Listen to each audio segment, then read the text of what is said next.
Hello ladies and gentlemen, I am the Omni viewer, and today I want to do a little bit of speculation regarding the upcoming Godzilla anime. Today, I am predicting that it will be the darkest Godzilla movie ever made.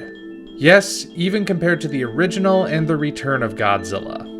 I mentioned in previous videos that this movie was being written by Gen Urobuchi, but I didn't really comment on what that meant beyond noting that he wrote Puella Magi Madoka Magica, aka the show that made Sailor Moon scary.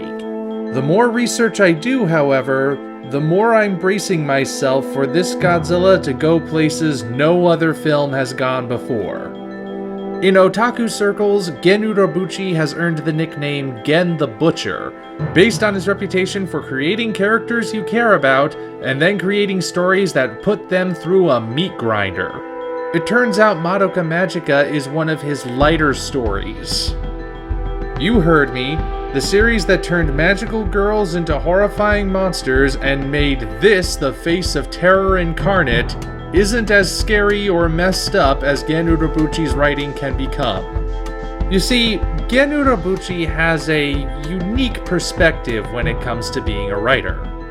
He writes from what he calls the dead man's perspective, based on personal experience from when he was hospitalized for several months and really couldn't do anything on his own. As you can imagine, this creates a certain sense of helplessness. And that would be interesting enough if not for Gen's taste in literature. This will come as a shock to absolutely no one, but Gen the Butcher is a fan of the horror genre's favorite horrible person, H.P. Lovecraft. As I'm sure you can imagine, it's had quite an impact on his writing style. Lovecraft, of course, pioneered the idea of cosmic horror.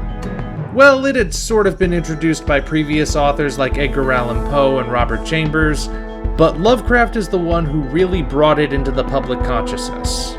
And Gen Urobuchi is one of the few people out there who actually seems to understand how to do it right.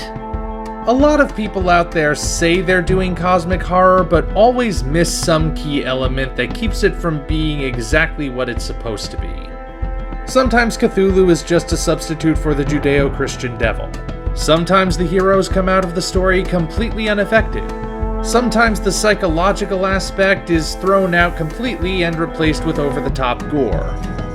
But true cosmic horror is all about the human mind's inability to comprehend the universe.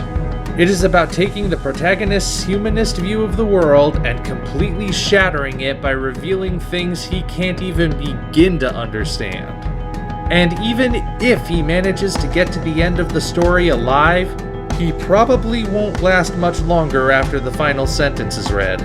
And based on my research, Urobuchi really understands this. And he conveys it in his work.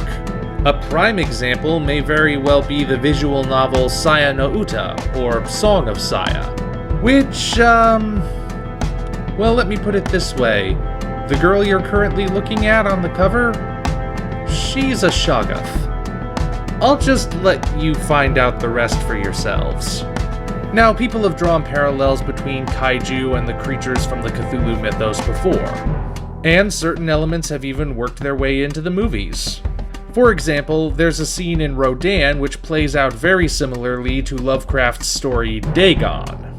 However, the Godzilla franchise as a whole hasn't quite gone to full-blown levels of cosmic horror just yet. But now that Gen Urobuchi is writing the Godzilla anime, is it possible we'll finally get to see something like that? I've already speculated that we're looking at post-apocalyptic Earth, and I've speculated that we'll be seeing a lot of humans struggling against a very harsh, cruel environment. So some of the pieces are there. The question is, will it actually go in that direction? What do you think? Do you think we'll be looking at the first truly disturbing piece of cosmic horror in the Godzilla franchise? Feel free to leave your comments below. Until such time as we meet again, this is the Omni Viewer, signing off.